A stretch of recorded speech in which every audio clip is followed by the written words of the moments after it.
Welcome back to another edition of Our City. A few things going around the city of Elizabeth this week. On Wednesday, March 25th at 5 o'clock, I'm going to attend the Greater Elizabeth Chamber of Commerce. They have an after-hours networking event at Wee's Buffet, located at 711 East 1st Street in Roselle. On Thursday, March 26th at 1 o'clock in the afternoon, I'm going to join representatives from Elizabeth and local organizations, Partner America, and the U.S. Conference of Mayors at a Small Business Day seminar will be held in council chambers in City Hall. It is located on the 3rd floor. This symposium will focus on the promotion of small business growth and development in the city of Elizabeth. And the U.S. Conference of Mayors is going to award the city a Partner America 2015 Small Business Advocate Award. And also that evening at 6 o'clock, there will be a Women's History Month program. This event honors the Fantasy Novelty Party Shop, which is located right on the corner at the back entrance to City Hall. It's being held at the City Tavern, located at 1109 Elizabeth Avenue. It will feature live music and an appreciation of the arts. Also that evening, the Boys and Girls Club of Union County at their 2015 Youth of the Year Awards. This event will be held at the Galloping Hill Caterers at 325 Chestnut Street in Union. And on Friday at noon, I will attend a women's empowerment seminar at Dolce Restaurant located at 17 Broad Street. As many of you know, March is Women's History Month. This event will feature awards and a luncheon.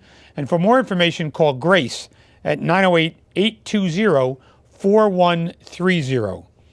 On Saturday this week, I will attend the Elmore Youth Parade. It will begin on Springfield Road and finish at the Thomas Hanratty Complex on Westfield Avenue in Elizabeth. And also that day, I will join the Elizabeth Recreation Department at their annual Easter egg hunt in Carteret Park, located at Elmore Avenue and Vine Street. And later that day, at noon, I'll attend the second Easter egg hunt located at Kellogg Park on North and Madison Avenues. All of these events are free, candy and prizes. Participants are encouraged to bring their camera, take pictures with the Easter Bunny, and for more information, call 908-820-4222. If you need more information concerning these events or any other event, please call our Public Information Office at 908-820-4124. Please stay with us. After these messages, I'll be joined by Deacon Joe Caporaso, the principal at Our Lady of Guadalupe Academy in the city of Elizabeth.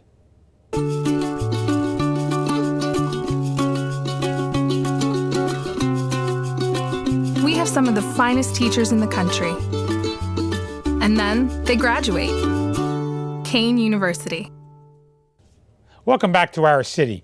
I'm pleased to be joined this evening by Deacon Joe Caporaso, who is the principal at Our Lady of Guadalupe Academy.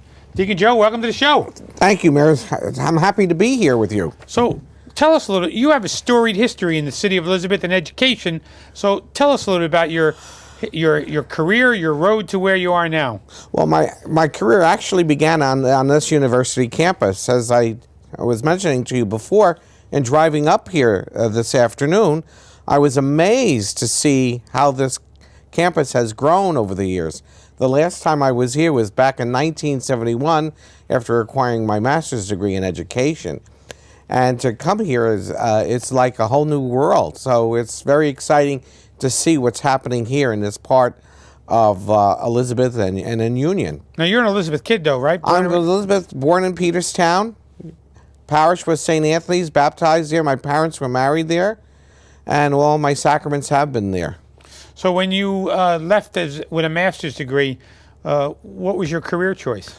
Stayed in Elizabeth. I wanted to give back to Elizabeth what I received from Elizabeth. So I began my teaching career at Winfield Scott School No. 2. I taught 5th grade and then went back for my master's degree in reading specialization. I taught 1st grade. Then I was, after 7 years, and then 6 years actually, and then in my 7th year I was asked to join Dr. Lewis Reel at the old Peterstown School. Well, actually, it was the Continental School number 3. That's what it was called originally, Yes, right? originally. And I was his resource teacher there. And then he became director of education for the city of Elizabeth. And I was fortunate enough to secure the principalship there when I was 30 years old. So I've been in... Just a couple of years ago, right? No, 2 years ago. That's 2 all. years. That's only 2 years. But you were the principal in other schools as well. Actually, I was... No, I was at the Continental School, and then now the defunct William Penn School 11. And then from there, the former superintendent of schools, Rocco Colelli, sent me to school number 12, where I remained for 18 years. And Where was the defunct school, Penn number 11? On Erie Street. On Erie Street. It was a magnificent school. They only had 90 kids in the building. So I would do school 11 in the morning, and then I would report to school number 3 in the air. I did 2 schools at once. That building is gone, though, correct? It's gone. It's now housing. condominiums, Right. Townhouses, yeah. Okay. But that was a great little on Frog Hollow. You retired from the school system Back in 2000. And then you were... I was ordained a deacon in 2002 and functioned as a deacon in both St. Anthony's and St. Genevieve's in those days. But then the calling came back for you to get involved in education. Yeah, it did. Once you're involved in education, it's like this bug that never leaves you. And what wanted me to go back was the fact that they were closing schools, Catholic schools, in the city of Elizabeth. We were merging them. And one of the schools that they were merging was my school of St. Anthony's. And I wanted to have a voice in that closing of the school, or in that merger. They were merging with Blessed Sacrament, and they were merging with St. Mary's, the elementary sections. And so when the opportunity applied for the principalship, I decided, well, why not try for it and see what happens. If it's God's will, it will be God's will, and I'll take the opportunity. And we were, I think, 14 or 15 applicants for that particular merger, and they selected me as their principal. And when did you start there with the... 2009. And so now you're retiring. I'm retiring from this principalship. Well, I'm getting tired of doing retirement speeches for you. Yeah, well, you should keep working, I think. A lot of people are going to miss you. Yes, and I'm going to miss them as well. Do you like it? I love it. Oh, I love the kids.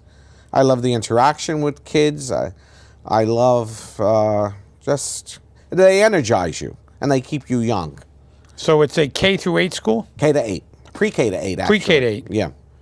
And so what's the process for replacing you? Do you play a role in that? Apps, right now, I don't think so. I know they have a search committee, and the search committee will develop the questions to ask for the candidates who are applying, and they will meet with some teachers and some advisory board members from the school and make their decision on those qualities that those individuals possess. Now, Deacon Joe, you're a young guy. You've been in education over 40 years, and now you're packing it in. What are you going to do?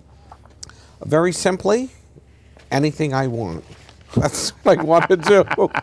I want to be able to have that opportunity to, yeah, I do. Okay. To be able to get up in the morning and say, gee, well, I've been through this before with the retirement from school number 12. I had that gap of a couple of years, and my diaconal work kept me very busy, but I've always missed that interaction with kids and educating them. AGA, Our Lady of Guadalupe, or AGA it's called, right? Yes. It's an academy. Academy. What makes it an academy? Several things make it an academy. We have a state-of-the-art Wi-Fi system. We have a science lab. I need that state-of-the-art Wi-Fi system in my house. Yeah, me too. I don't have that either. We have a library with over 7,000 volumes. We have a whole computer lab. And all the teachers are certified. They all have their degrees. Most of them have masters. Most of them have masters. Those that don't are working towards their masters. So tell me the difference in, now that you've completed 6 years in Catholic education as a principal and the years that you had as a public school principal. What's the difference? You answer to a higher calling? The I'm kidding. difference, well, no, the difference is very thin, only from the point of view that you're dealing with kids, and kids are kids, no matter if they're in public school or in Catholic school. I've always found kids to be a great opportunity to explore their minds and to challenge them and to make them feel, empower them to make them feel important and to encourage them to be the best they can be. You find that in public school, you find that in Catholic school. But me as a deacon, my other issue was to be able to, which I couldn't do in public school, to nurture them in the faith. And that's one of the things that I enjoy most. When we have prayer services or we're at Mass. So being a full-time deacon at the Archdiocese of Newark probably helped in your role as a Catholic school principal. I'm the only deacon and principal in the Archdiocese of Newark. Yeah. And I don't know if that had an impact on it, but I think my role as why they selected me was my involvement in the community of Peterstown and Elizabeth and with St. Anthony's, which was the school choice. There were three options of where we were going to house the school, and St. Anthony's was the choice for the selection of the site. So what after all these years, what is your greatest satisfaction as being a principal? It's interesting you should say that. My greatest satisfaction is having people come back to me and thanking me for what I did for them as a principal. In fact, at Our Lady of Guadalupe, I actually have parents that I had at school 12 bring their kids to Our Lady of Guadalupe because they knew I was the administrator. And that was a real eye-opener for me. And so how did the parents react? What did they tell their kids, that this guy Joe is a good guy? Yeah. And the children, the other day, it was my birthday the other day. Happy birthday. And the kids celebrated with every classroom door being decorated, balloons all over the place. They sang happy birthday. It was a nice testament to the fact that, I enjoy being with them and they enjoy being with me. And we do. We're very structured. We have discipline. But, there's always a way of disciplining a kid to make him feel that he got disciplined in a positive way, not making him feel bad about himself. Catholic education is important in the community. Oh, without a doubt. Without a doubt. As you know, we were once 15 Catholic schools in the city of Elizabeth. We are now down to 2. Myself, Our Lady of Guadalupe, and St. Genevieve's. So I've done my best in those 6 years to keep that school going and to give those children that come there the best possible education I could actually give them. And by having all that state-of-the-art equipment and to give them an opportunity to succeed. I'm very proud to say that we just received word that 2 of our kids got accepted into the magnet school for the county. And they don't take that many kids. No, they don't. And we had 2. And that's strictly on grades. And that's strictly on grades. So we're doing something right there. Good for you. Well, Deacon, I want to thank you for your leadership, not only as a public school principal, but maintaining Catholic education in our city as well. Yes, thank you very much. And I wish you well in your retirement. I look forward to being at your retirement dinner in May. I'm looking forward to having you there and giving me a nice little... I'll have to say something nice, right, Deacon? Nice. Yeah, you better say Thanks for coming. Thank you, man.